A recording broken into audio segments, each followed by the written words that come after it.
एक परेशानी हम भारतीयों को होती है। क्यों होती है? कुछ ध्वनियां हैं जिसमें एच बिल्कुल साइलेंट होगा। जैसे बी के बाद एच, हम समझते भ हो जाएगा, वहाँ भ नहीं होता, ब होता है। आप अगर अंग्रेजी में के एच लिखा देखें तो समझिए कि अंग्रेजी में बोलना है तो उसको ख नहीं बोलना, क होगा। जी के बाद एच आया, ग होगा, घ नहीं होगा, क्योंकि वो ध्वनि उनके यहाँ है ही नहीं। आलिम सर की क्लास। और अगर जो लोग हिंदी को जानते हैं, हिंदी क ख ग जानते हैं, उनके लिए बहुत आसान है कहाँ साइलेंट होगा।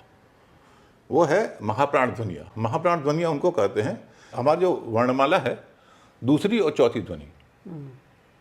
तो जो वर्णमाला को अच्छे से जानते हैं, दूसरी और चौथी 5 वर्ग हैं, 10 ध्वनियाँ हैं। वो 10 में से 2 का उच्चारण होता है, थ का और फ का। ख नहीं, घ नहीं, छ नहीं, छ नहीं है अंग्रेजी में।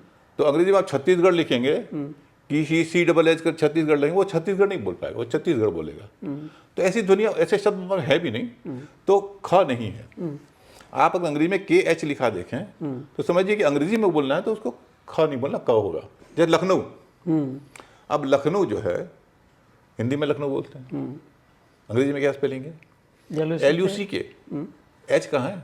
क्योंकि वो लखनऊ नहीं बोल पाते, तो उन्होंने स्पेलिंग बनाई लखनऊ, GH ग होगा, घ नहीं होगा, क्योंकि वो ध्वनि उनके यहाँ है ही नहीं। झ ध्वनि नहीं है, झारखंड उनके यहाँ नहीं है, उनके ऐसा कोई शब्द भी नहीं होगा। झ हिंदुस्तान से जो शब्द आते हैं ऐसे देशों से आते हैं। उसके बाद ट ठ नहीं है, ढ नहीं है, तो DH जो है उसका उच्चारण ड होगा।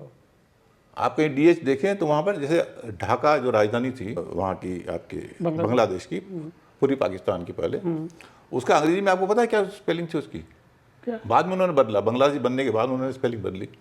उसकी स्पेलिंग थी डाका, DACCA। अच्छा, DA, हाँ। क्यों डाका? क्योंकि वो डाका ही बोलते थे। भले बंगाली लोग उसको ढाका बोलते हो, उनको डाका ही बोलना, दोनों स्पेलिंग से डाका। उसके बाद आपके थ है, थॉर्न। ध नहीं है, फ है उनके पास, लेकिन फ डिफरेंट है, और इसके बारे में हम पिछली क्लास में चर्चा कर चुके हैं कि अंग्रेजी के फ और हिंदी के फ में क्या फ़र्क है। भ भी नहीं है। अगर भारत को अंग्रेजी में इंडिया के बजाय भारत लिखा गया तो विदेशियों को कितनी समस्या होगी, वो भारत को भारत न का भारत बोले। 5 वर्ग हैं, 10 ध्वनियाँ हैं। वो 10 में से 2 का उच्चारण होता है, थ का और फ का। बोले बाकी जो है ख, घ, छ, झ, थ, ध और भ, इन सब का उच्चारण वहाँ नहीं होता है। अंग्रेजी शब्दों के उच्चारण के बारे में आपको और जानना हो तो पढ़ें आलिम सर की इंग्लिश क्लास। किताब के अलावा ये क्लासें वेबसाइट पर भी उपलब्ध है। विजिट करें alimsarkiclass.com।